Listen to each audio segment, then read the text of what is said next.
What are the companies that benefit from a sustainable tailwind? All these companies have had, a lot of these tech companies have undoubtedly had tailwinds, and we basically break it into two groups. That first group, clear advantage, that would be Zoom, Peloton, like you said, Amazon with delivery and how they're impacting logistics. All those have had a bump, and they will have sustainable benefits to their business longer term, no question about it. There is the question about what you pay for those companies. I think that they are largely very appreciated by investors based on their multiple. And then I see a second group of businesses that will have a sustainable advantage that aren't necessarily appreciated, fully appreciated by investors. I put Apple into that group.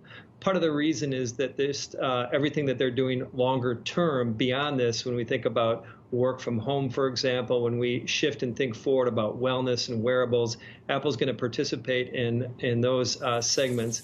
And other companies, one that I personally own, like Zillow, for example, one that is impacting the future of real estate. And that really is the trick here, is to think about what trends are not fully appreciated. Work from home is largely appreciated.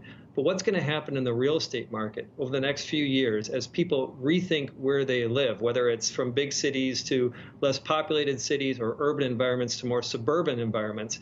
Zillow is going to be a beneficiary of that. And so that's generally how we think about the winners. There's some losers there, too, that have been doing very well, long-term losers. But those are the winners, Melissa. And Netflix and Facebook are some of the losers.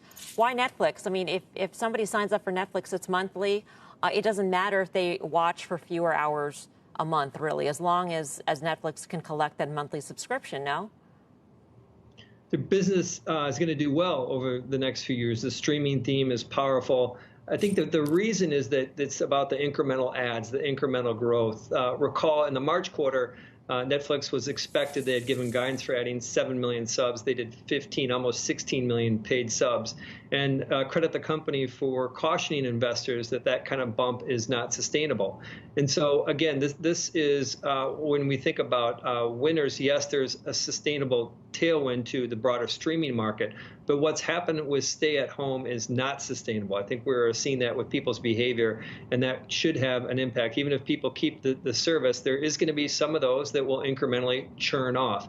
And as you see a deceleration, what could be a rapid deceleration in paid sub ads, I think that will weigh on Netflix's multiple.